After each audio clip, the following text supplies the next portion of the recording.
Welcome back to the NHL DFS strategy show. We have another pretty good slate. 5 games on FanDuel, 4 games on DraftKings, a bunch of other sites posting contests for NHL DFS. So this one's going to be a little bit early. You can catch it on podcast this afternoon if you're playing one of the later locks.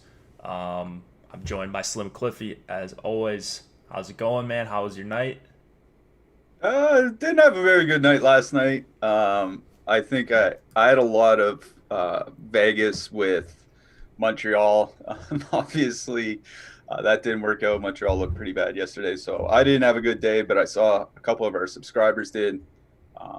That's always good. Even if we don't win, we like to see the people that subscribe to us win. That's exactly why we're here. So, kudos to everybody that's still out there grinding every day. I know it's not easy with all the line changes and the secrecy and the last minute swaps and all that. So if you're sticking to it, hopefully you're seeing the rewards. I know a few of you out there are, so keep up the good work.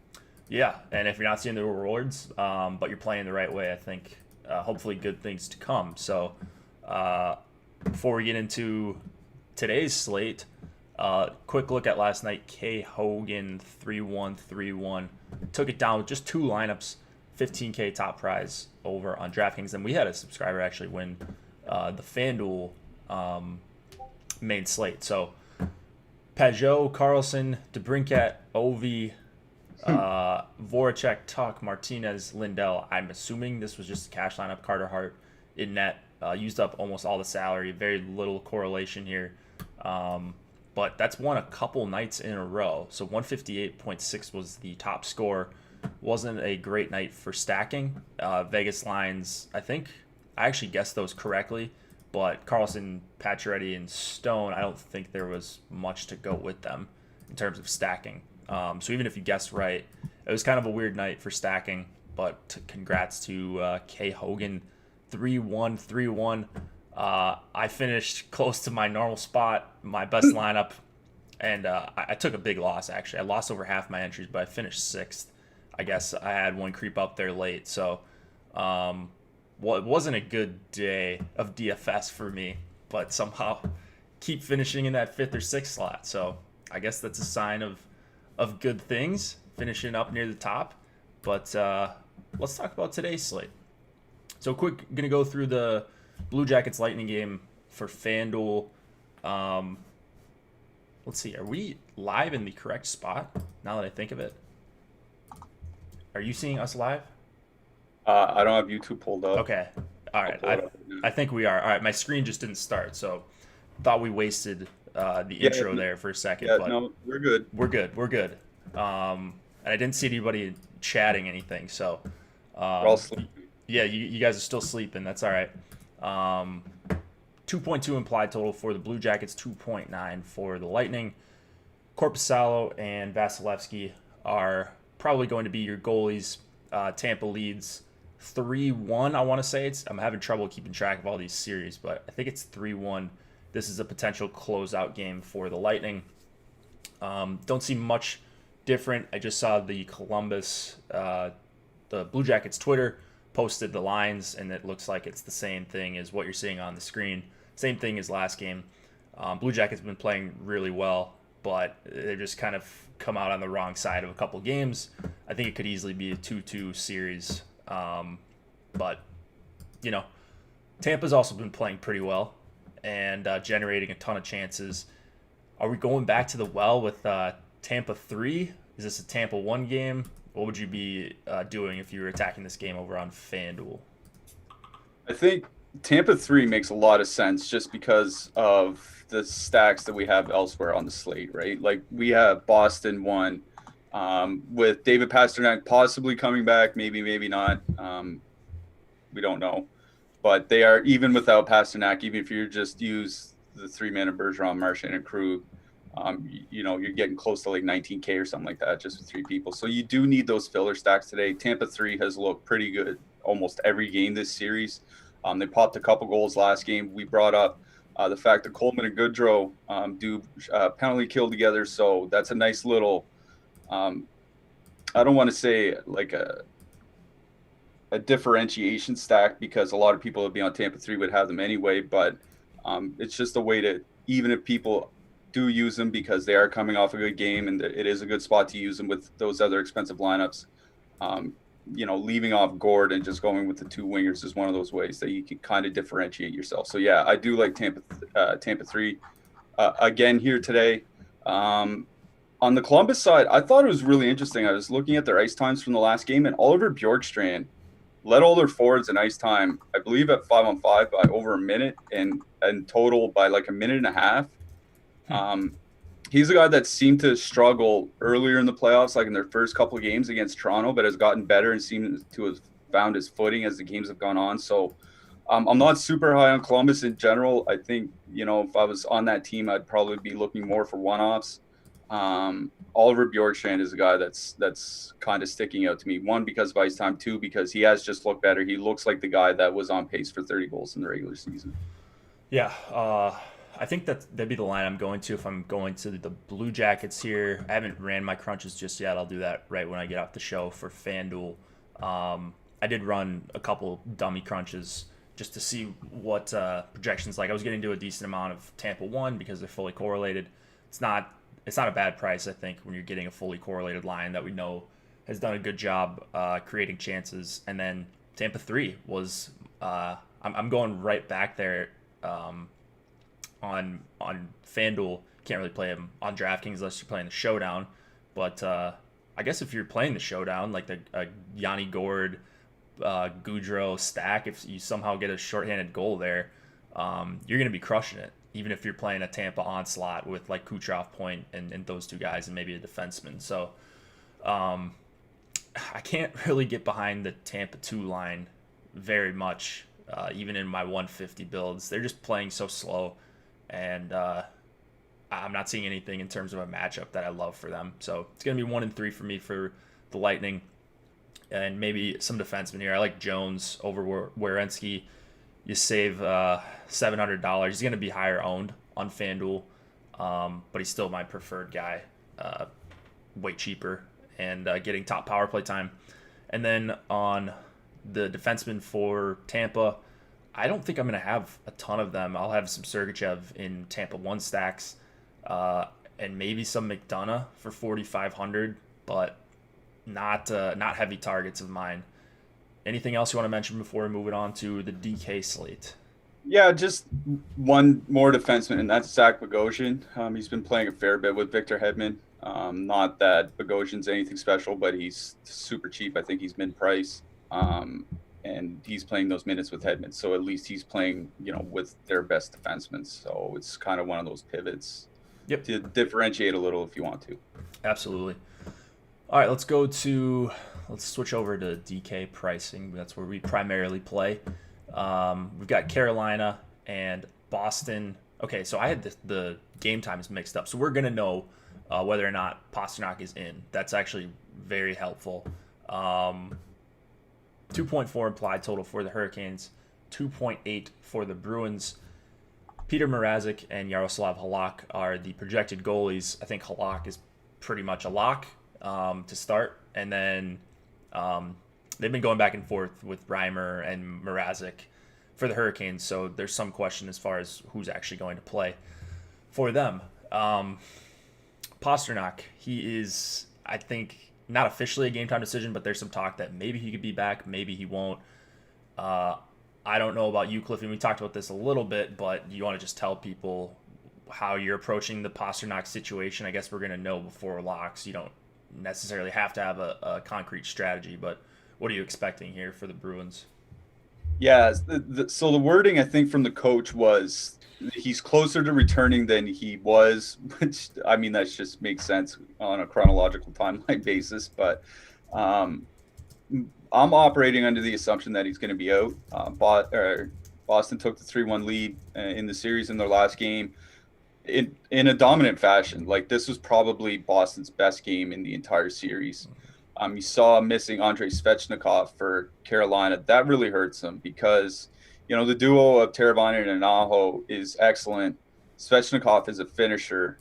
And, even if they move him down the lineup, it helps spread out the scoring. Like, there's really not a ton of proven scoring elsewhere in the lineup with Svechnikov out. So that really hurts them. So I'm going to treat Pasternak as out. If you want to treat him as in, that's fine, because, you know, there is a swap to Colorado if something happens and you don't want to just completely nuke all your lineups and you just want to straight swap Boston over to Colorado and maybe fiddle with a couple defensemen. You can do that. So that's kind of the way I'm approaching it. I'm going to assume he's out, especially where they're up 3-1 and it was such a dominant game the last game. I could easily see them saying, we'll give you a couple more days. If we need to bring you back for a game 6, we'll do that. If we win this game, then he's going to get an extra 5 or 6 days of rest. So that's kind of the way I'm looking at it.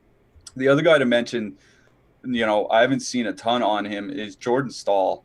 He got smoked by Charlie McAvoy in the last game. He was either earlier, midway through the third period. He looked like he had that glossed over look in his eyes, and he got up and he was right by the door anyway and just walked right to the dressing room and left and didn't come back. So, you know, if he somehow managed to avoid a concussion, I guess he could be back. But, you know, returning 2 days later from a hit like that when you had to leave the game, you know, we see Nicholas Backstrom over in Washington. There's, you know, he's skating with the team, but it's been 4 or 5 days and he's still not back with them. So that's kind of the way I'm looking. I'm assuming Stahl is going to be out. So Vincent Trocheck will probably take all the matchup duties. The second line, he'll probably be with Justin Williams on the second line, I'm assuming. They'll take matchup duties when they can get them. But again, Boston's the home team, so they'll be dictating the matchups here.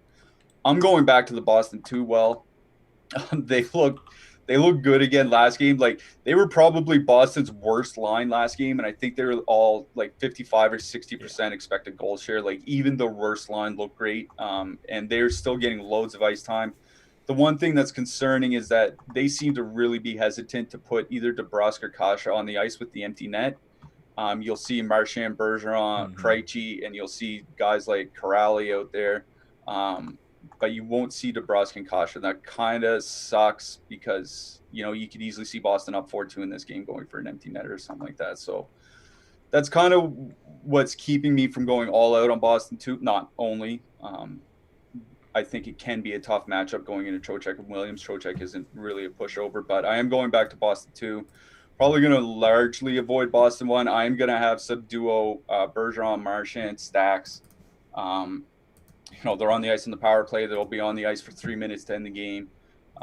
Put them in with Kruger, McAvoy, or something like that. So that's where I'm going to go on the Boston side. On the Carolina side, I'm going to go back to my one-offs, either one-off Trocheck, one-off Williams.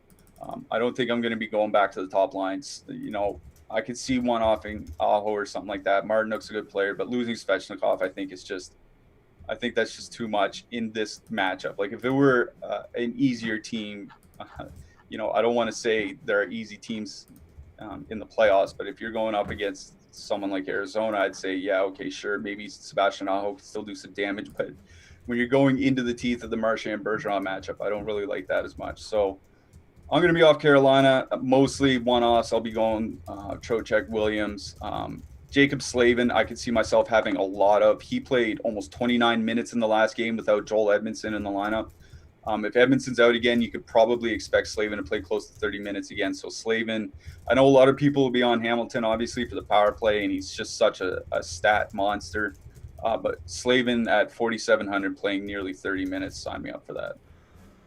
Yeah, just sending a message over there while you were chatting. So I'm apologies if I repeat anything.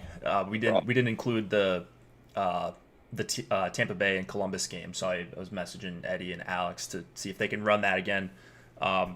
These sites, I don't know why they don't like coordinate times. It makes it so much easier to do content for it, and not that we matter, but like, they should want people to have interest and be able to play the same players that they can on different sites. So anyways, that sometimes messes it up. So I think, like, the safe play definitely is to just assume that Pasternak is out. For DraftKings specifically, for FanDuel, he's going to be essentially unowned if he does play this game. He did practice mostly yesterday, but my thought is that I think he still doesn't play.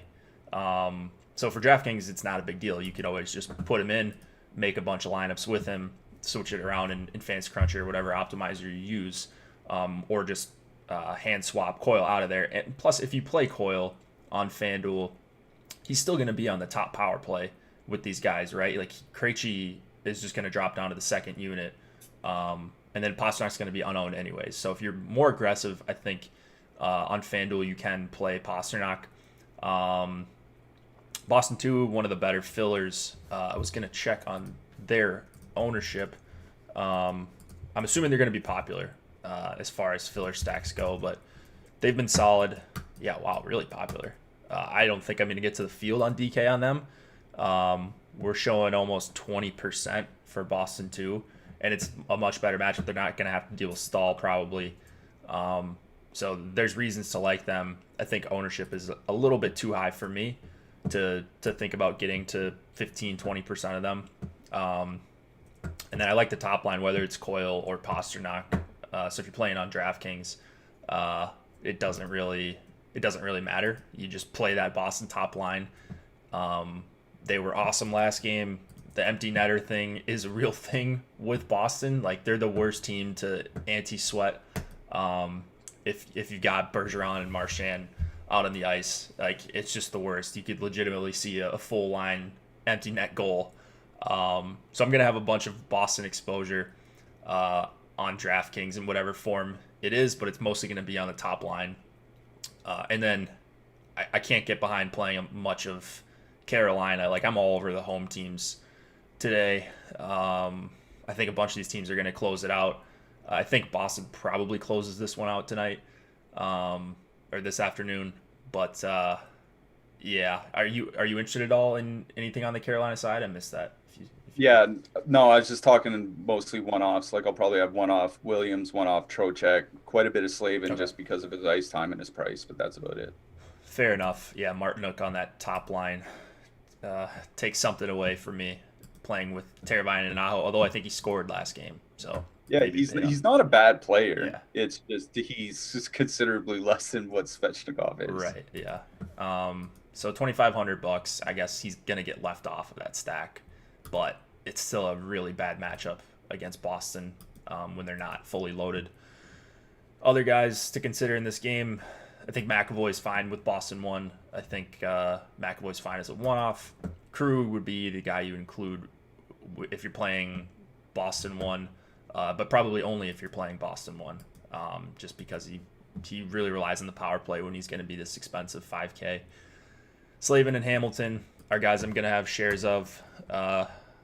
I don't think I'm going to get to like 30-40% of Dougie Hamilton, but I don't think he's going to be super popular here either, just because it's an expensive price tag. It's a really low implied total, and people will just go elsewhere. They'll go to the Colorado guys or something like that. So don't mind him as a one-off. And then that's all I got for this game. Remind me to go over goalies. The Maharashi, I think that's how you pronounce it, gave us a super chat, and he was asking, he was complimenting us, which is really nice, and then he was asking if we could do a deep dive on our goalie selection for today. So do you have any goalies that you like here, Mrazek or Halak? I mean, out of this game, I will probably have some Mrazek if he does start, just because I think this is the game where Boston can really get shots towards the net, especially with if Stahl and Svechnikov are both out of the lineup. Those are two of their 4 or 5 best defensive forwards, or two-way forwards anyway. So yeah, I'll have some Mrazek. I don't think I'll be getting up to Halak. I mean, I understand it. It's just I can see Carolina having some trouble with shot generation with those guys out of the lineup. I can see themselves pinned into their zone at times with Stahl not on the ice and Halak at 8,200. It just feels like most of the Vasilevsky games outside of his last one, where it's 23 shots against, 1 or 2 goals against, or something like that. And it's just not enough. Yeah, I think Carolina's going to have trouble generating a lot of chances. So I'm in agreement with you there. Mrazek would be, he's an okay one-off. I think for 7,300, he's gonna get a decent amount of volume, and that's basically all that matters on DraftKings for goalies in terms of like tournament winning upside. Let's go to Arizona and Colorado. 2.3 applied total for the Yotes, 3.1 for the Avs. Kemper and Grubauer are your likely starters. Kemper got pulled last game, but then Ranta came in and gave up 3 goals in the third when they were already down 3. So I think it's pretty good chance they go right back to Kemper here. He's been okay actually in this series, despite giving up a bunch of goals. Not getting a lot of help at 5-on-5 from his guys. I mean, Colorado 1 is going to be popular. Looks like most popular line on the slate. Maybe Boston 1 if you're talking about DraftKings projected ownership, but they're going to be right up there. McKinnon's probably going to be the chalkiest player on the slate. You've also got a pretty good second line, Kadri, Donskoy, and Alnashushkin, or if it's Burakovsky, I can't remember how they started last game. But I guess Colorado isn't that interesting to talk about because we know where to go. It's either power play, line 1, or line 2. Is there anything you see on the Arizona side that you want to take some shots on here? So there's a few things I want to talk about with Arizona. One is you got to think there are some changes coming. I don't think a lot of playoff teams could suffer a 7-1 loss and just say run it back. So I think you're going to see some lineup changes. That's obviously going to be frustrating because it's not the first game of the day. But again, the first game of the day could have 3 or 4 lineup changes itself. So it's not like we're any better off.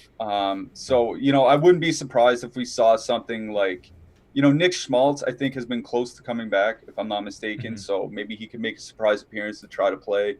I think you could see somebody, like Lawson Krause up on the top line playing with Hall and Stepan. I think that's something you could see. So, if you're going to get exposure to the Arizona side of this game, I think it's a necessity to be around for Locke. I don't think you can just say put in Stepan, Hall, Ekman Larson, and walk away or something like that. In fact, I think that might be the only 3-man combination where you could do it is Stepan, Hall, because I think those are the only guys that might end up playing together. Another one is Connor Garland got hurt in the last game, left. I think it was a block shot. Took a block shot either early in the second or early in the third, left the game, didn't come back. So that's another guy that might be out of the lineup. That's a 20-goal scorer out of the lineup, and that's a lineup that doesn't have a lot of scores to begin with. One thing that I thought was interesting is we talked about Carl Soderberg on the last show. He's averaged 20 goals per 82 games over the last 3 years. He got up to the top power play unit for Arizona as a one-off. Late in the game, though, they moved Jacob Chikrin up to the top power play unit. And, yeah, you could say it was late in the game. It was 6-1 or whatever. But Chikrin's actually probably been their best offensive player that's not on the top line in this series. He was a guy that, they did run 2 defense top power play units quite a bit this year with Chikrin and Ekman Larson. I wouldn't be surprised if you see Chikrin on the top power play unit in this game. It's not a guarantee. It's just one power play at the end of a blowout, but it's something that they have done quite a bit this season. So it's something that wouldn't surprise me. So I'm probably going to have a decent amount of Chikrin in this game because I think he's just a good play in general. And if he gets top power play minutes, yeah, it's the Coyotes, but I'll still take top power play minutes for any team in the playoffs. So Chikrin's a guy that I have a lot of interest in today from Arizona.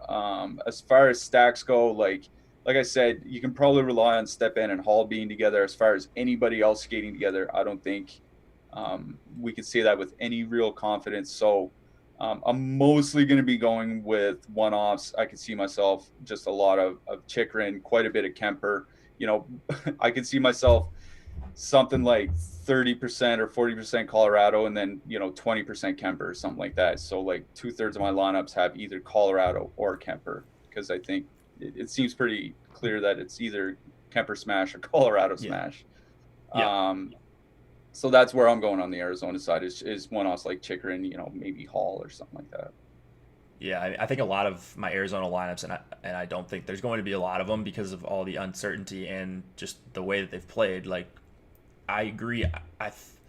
So I think the play here is actually to just, if you're playing Arizona, to just go step on Hall and Keller and then figure it out from there.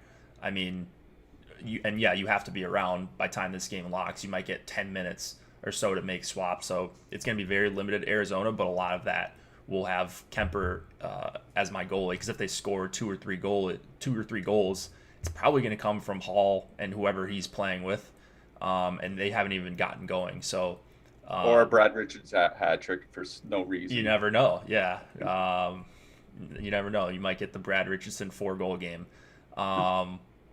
And then on the Colorado side, they're awesome plays all around. Is there anything you want to add to the Colorado side? Yeah, I mean, we saw Kadri go off in the last game. I think our ownership has him at about 13 or 14%. I imagine he's going to be a little bit higher than that, but that's obviously one way you can differentiate. You know, we saw leaving Nathan McKinnon off the stack probably would have worked if you would have put in Kadri. Absolutely. Or you can do double center with Kadri, McKinnon, and Rantanen.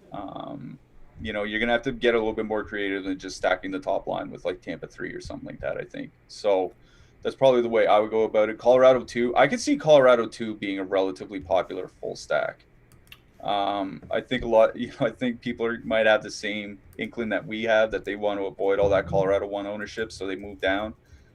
So I could see Colorado 2 gaining some ownership, but I think for me, it's just going to be just as much, not as much, but a lot of Colorado 1 / Colorado power play. Probably 40% of my lineups are going to have them.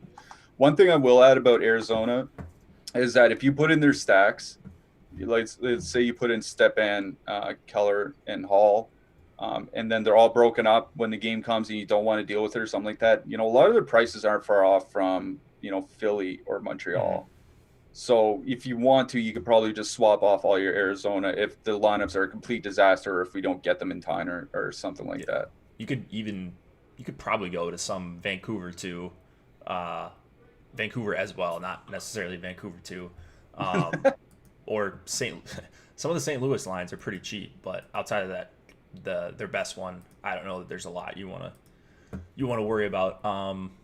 Yeah, I think Colorado is going to be easily my top stack on DK. They're going to probably be my top stack on FanDuel as well. I just don't see much of a reason to avoid them in large field stuff. In single entry, maybe you want to go somewhere else if you think the ownership's going to be way different than if you play in FanDuel, Tampa 1 or Boston 1, because they could play really well and just get outscored by a cheaper stack. That's possible. But yeah, they look awesome for large field stuff. Makar and Graves, I'm going to have a lot of. They skate a ton at 5-on-5 with McKinnon, Landeskog, and Rantanen. Plus Makar gets the top power play duties, and he's just a really good defenseman. Just had a sick goal. I mean, he looked like a forward, honestly, like with the way he handles. So he's awesome. I think that's it for this game. Just be careful with what you do with Arizona and just be ready and willing to swap somewhere else or get the correct line combinations at the very least. Let's go to Montreal and Philadelphia. Carey Price and Carter Hart probably going to go here. 2.4 implied total for Montreal. 2.6 for the Flyers. Montreal, back-to-back games, they've been shut out by Carter Hart. They tried to mix things up yesterday with Danault, Tatar, and Gallagher. That's what we're showing on the screen. I have no clue what the lines are going to be. I think Philly's probably going to keep things the same. They also switched at lock yesterday. Couturier, Voracek, and Raffle. And then Hayes, Farabee, Konechny, Grant, Giroux, and Lawton. I think they kept those lines together for the most part. Yeah, this is another one-sided game, it looks like, but anything can happen. It is NHL hockey. They do have Carey Price, who's played pretty well. What are you doing here in this game? I mean, so Montreal's been shut out twice in a row, and we know they don't have a ton of 5-on-5 scoring, but the percentages are insane. Yeah. Like, they're shooting 3.7% at 5-on-5 in this series. I think that's about half the league average. I think Philly's 5-on-5 save percentage is over 960. Like, those are percentages that are likely to sustain themselves. Now, whether that regresses all in one game or whether it's slowly over the next few rounds, we don't know. But it's not like Montreal's doing nothing. And Montreal's expected goals for so far in the first round, believe it or not, are third behind Colorado and Vegas. So, you know, they looked bad yesterday. I think they had one high danger chance the whole game yesterday. So that's not to absolve them of yesterday's game. That was just absolute garbage. But I think that they don't have a lot of scoring, but they can generate chances. And as long as you can generate chances, you're at least giving yourself the chance to score. So I'm not going to eschew Montreal completely here, but at the same time, we have no idea what their lineup's going to be. Like, none. In the third period, Brendan Gallagher and Jonathan Drouin were both benched. They went to a top line of Arturi Lehkonen, Phil Danault, and Thomas Tatar. and the second line was Suzuki and Byron and Kakaniemi. And even then, they were switching those lines around. Those would only last 3 or 4 shifts, and then they'd switch a couple at the end. So we really don't know what the Habs lines are going to be. That's why I'm really hesitant to stack them. Yeah. So I can see myself with a lot of Montreal one-offs in this game, one-off Gallagher. Like, they're going to say it might have been because of an injury, but by Gallagher's post-game interview, like, he talked about how he respected the coach's decision. So it sounds to me like it wasn't injury-related. It sounds to me like it was related to his play. So I'm assuming Gallagher comes out with a little extra bee in his bonnet, let's say, to throw back to a 1910s expression. I expect Gallagher's best game of the series in this one. So I'm going to have some Gallagher. I'm going to have some one-off Gallagher. I'm going to have some one-off Suzuki, probably some one-off Petrie. I find it really hard to stack this team, especially where it's the second to last game on the entire slate, and then the last game's Vancouver, St. Louis. Like, you just be swapping all your teams over to one or the other. Yep. So that's why I'm kind of out on Montreal. For Philly, like, for me, it's power play stack or bust. It's just like that second line hasn't been playing all that well. We saw Joel Farabee just jumped up to the top power play unit, even though it's Michael Raffle on the top line with Couture and Voracek now. So everything's there. It's all mixed up. So for me, it would, if I was stacking Philly, which I'm going to have a couple, it'll be Philly power play stacks. And reminder that it's Farabee with the old top line on the power play. Okay. So not connecting. All right, I'll get that switched out. It was yesterday. I mean, whether or not it changes. Yeah. So Raffle, I mean, he makes it tough to full stack Philly 1. He's going to get left off, and that's like the best thing you can say about him. Have they played together much this regular season? I mean, Raffle's not a bad player. Like, he was a guy that I usually write up in season long as one of those, if you see him jump up the lineup, grab him, because he can usually score when he plays up the lineup. Like, he's not a waste of space up there. I think he has some finish. He reminds me, he's like a slightly worse Carl Soderberg. Let's put it that way. Oh, that's actually not that bad. Yeah, I mean, I don't know. I'll probably have some 3-3s of Philadelphia 1. I don't know what to do with Montreal besides just limit them. Same thing as Arizona. Their lines could just all be switched around. Gallagher might be playing hurt. You've got basically no correlation on the power play for Montreal 1. They're also going to get matched up against Couturier. So there's kind of a lot of things to dislike. For Montreal, they haven't been finishing. It doesn't look great here from a stacking perspective. So I'm mostly going to focus on Philly. I'll probably have some full stacks of Philadelphia 2 as well. Hayes, Farabee, and Konechny. Kind of like that line. And then Giroux playing on the third line with Grant and Lawton. I think one of the better third lines, just because there's not many today. So I think I would take Tampa 3 over them on FanDuel. But as far as DK goes, not a terrible third line. Anytime you can get Giroux in there, you could switch out Lawton for one of Couturier or Voracek if you wanted to pay up a little bit more. But yeah, mostly focus on the Philly side. And then Petrie is the guy I like as a one-off for 4,900. Do you take Carter Hart? Evan asks in chat. Yeah. Just because, like I said, Montreal doesn't have any scoring, but they don't really have a lot of trouble generating shots. So it's one of those situations where Carter Hart could have another easy night, only facing a handful of high danger chances. Absolutely. All right, let's go to the last game that we'll get out of here in a few minutes, and then it will be FanDuel Lock, and then we'll have DK Lock later this afternoon. Shout out to Yahoo Daily Fantasy Sports for sponsoring the show. They've got NHL contests for today. They've also got no management fee tournaments in PGA. Looks like a couple of them filled, but they've got MLB, and then they usually have them for NBA. So you got to get in those early. Those are going to be the more profitable contests you play throughout all the industry. And you can join Yahoo Daily Fantasy Sports and get up to $30 in Yahoo Sports rewards points with promo code Awesemo. Also, we've got the ownership projections today for free. So if you want to try those out, if you're not a premium subscriber, there you go. You get a chance to see the ownership percentages today for free. Markstrom and Jake Allen, 2.7 implied total for the Canucks, 3 for the Blues. This Blues top line has been something else in these last couple games, bringing them back from the dead. O'Reilly's been awesome. Perron and Schwartz have been very good as well. Blues get a home game here. They get last change. They're probably going to see, the O'Reilly line's probably going to see Elias Pettersson, JT Miller, and Besser. They haven't had real issues with them so far. Vancouver kind of sharpened up in their last game and didn't hard match Pettersson against O'Reilly, but it ended up not mattering. They just didn't have an answer for them. And I mean, is there anything outside of St. Louis 1 that you're heavy on here?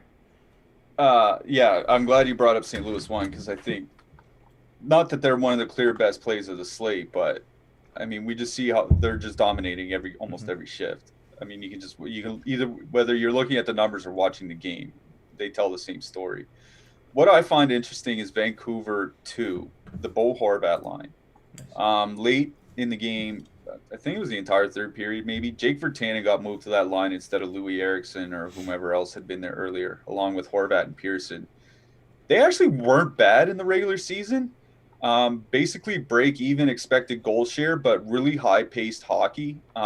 Their expected goals for and expected goals against were both a standard deviation above the league average, or a little bit more, actually. So they actually play a really high pace, which is good for them because they're going to be going up against the depth from St. Louis. And Vladimir Tarasenko has left the bubble. So he's gone from this team for an indeterminate amount of time. And there's not much depth here now. You take Tarasenko off and you replace him with Oscar Sundqvist. Oscar Sundqvist is your new second-line right winger that shows the depth, the forward depth that this team doesn't have. Virtanen, Horvat, and Pearson, like I said, played well offensively during the regular season. They were a bit snake bit because, Virtanen's more of like a straight line player. I find straight line, get to the net, that type of guy. So if you're just whacking into the goalie's pads, there's a lot of easy saves there, but they did play well, and they're going to get the depth from St. Louis. So, I don't want to say I'm going to go heavy on that line, but I think it's one of those lines that's going to get absolutely no ownership, is in a decent matchup. It's in the late game, so, people will probably more or less avoid it because they don't want to have to deal with those late swaps.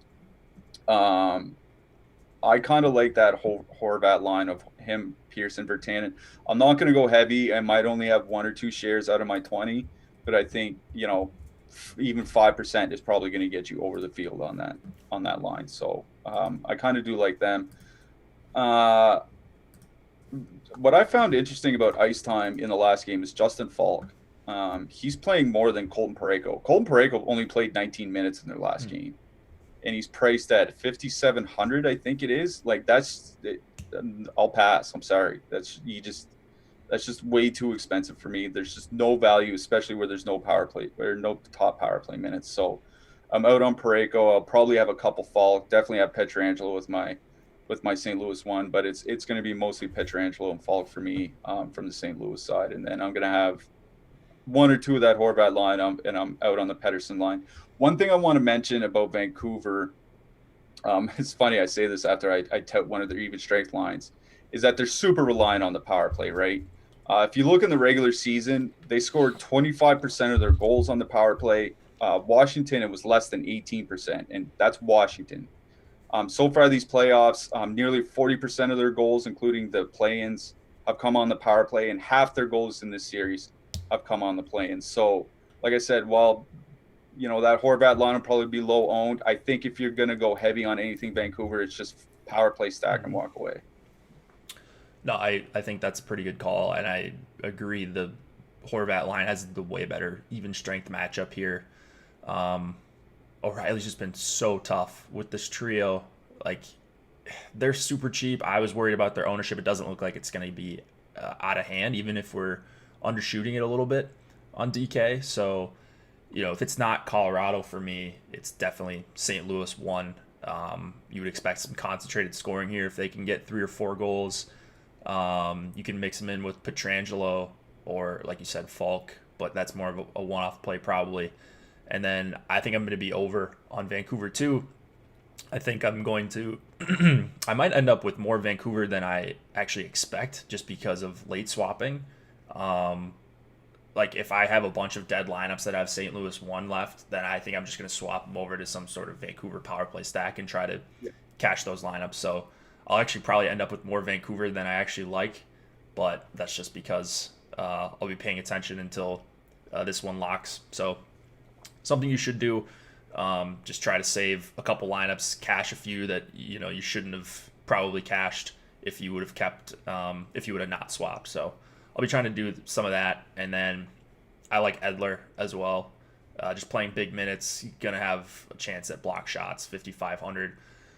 And then a lot of my Markstrom, or a lot of my Vancouver stacks will have Markstrom in them, just because I'm expecting him to see a decent amount of volume, and 7,600 is a pretty good price for him. So the volume guys are the goalies you should target as one-offs or with stacks from the same team as well. Yep. All right, I think we covered it all.